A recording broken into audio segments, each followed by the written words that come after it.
Assalamualaikum warahmatullahi wabarakatuh.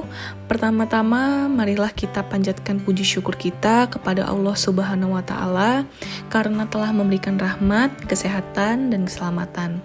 Tak lupa juga sholawat serta salam semoga tetap tercurahkan kepada junjungan kita Rasulullah Shallallahu Alaihi Wasallam. Yang terhormat Bapak Dr. Ade Jamal Mirdad SE MSI dan teman-teman yang berbahagia. Perkenalkan, saya Desiani Septiola dengan NIM 098 akan mempresentasikan tentang teori pertumbuhan ekonomi Solo.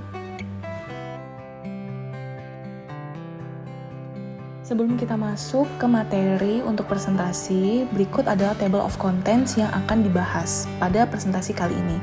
Yang pertama ada pertumbuhan ekonomi, yang kedua ada model pertumbuhan Solo, yang ketiga ada fungsi model pertumbuhan Solo, dan yang keempat ada kontribusi akumulasi modal terhadap pertumbuhan ekonomi. Yang pertama adalah pertumbuhan ekonomi.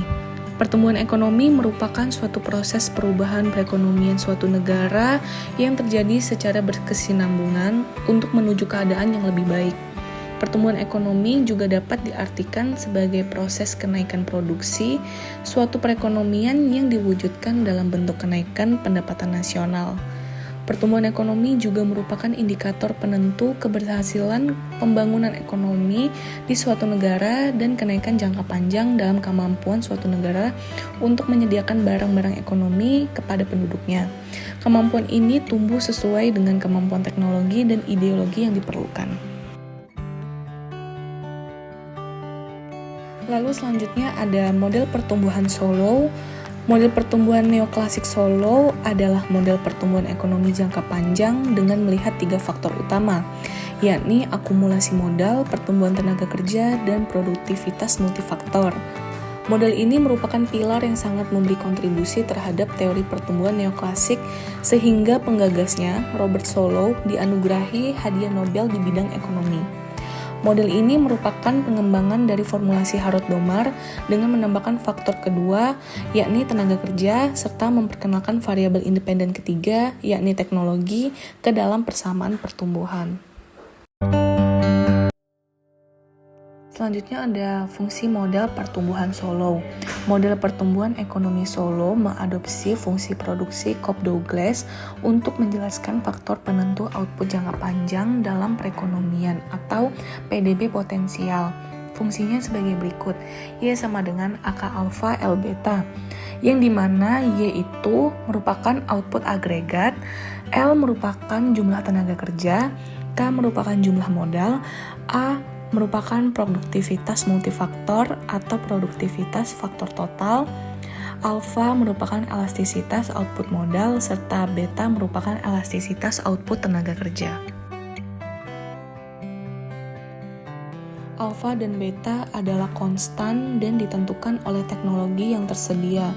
Keduanya bernilai kurang dari 1, mengindikasikan tenaga kerja dan modal menghadapi pengembalian marginal yang semakin berkurang.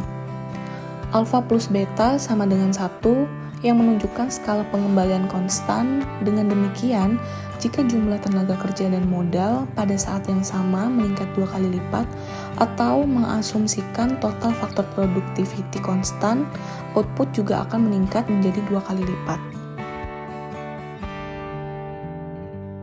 Produktivitas faktor total adalah faktor residu. Itu mewakili faktor apapun yang meningkatkan output ekonomi di luar pasokan tenaga kerja dan modal. Ekonom berpendapat itu mengacu pada kemajuan teknologi. Peningkatan teknologi memungkinkan suatu ekonomi untuk menghasilkan lebih banyak output menggunakan jumlah input yang sama. Selanjutnya, teknologi juga mempengaruhi produktivitas dari tenaga kerja dan modal di dalam perekonomian. Model tersebut menunjukkan bahwa pertumbuhan PDB potensial berasal dari 3 sumber. Yang pertama, peningkatan jumlah tenaga kerja atau L. Kedua, peningkatan stok modal atau K. Dan yang ketiga adalah peningkatan produktivitas atau A. Menurut teori Solo, ada beberapa hal yang dilakukan untuk memacu pertumbuhan ekonomi.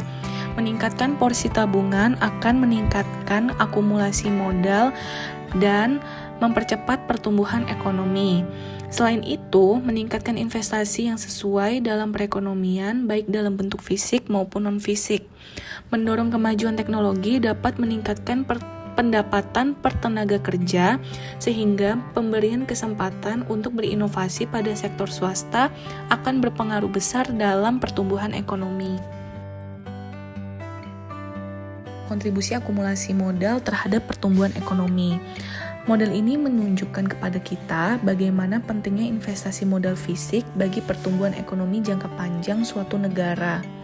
Pertumbuhan ekonomi tinggi ketika negara mulai mengakumulasi modal.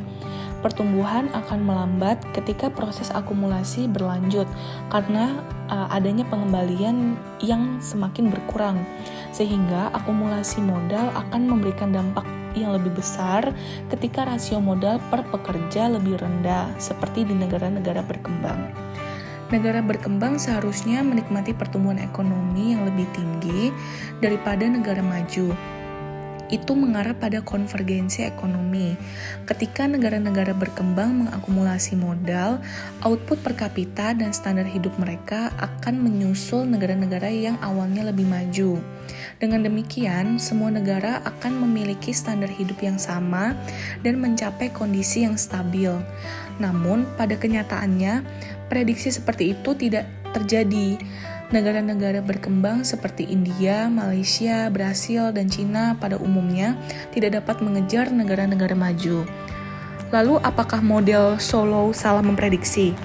Nah, dari persamaan di atas tadi dapat dilihat dari output per kapita meningkat karena kombinasi peningkatan modal per tenaga kerja dan produktivitas multifaktor atau kemajuan teknologi.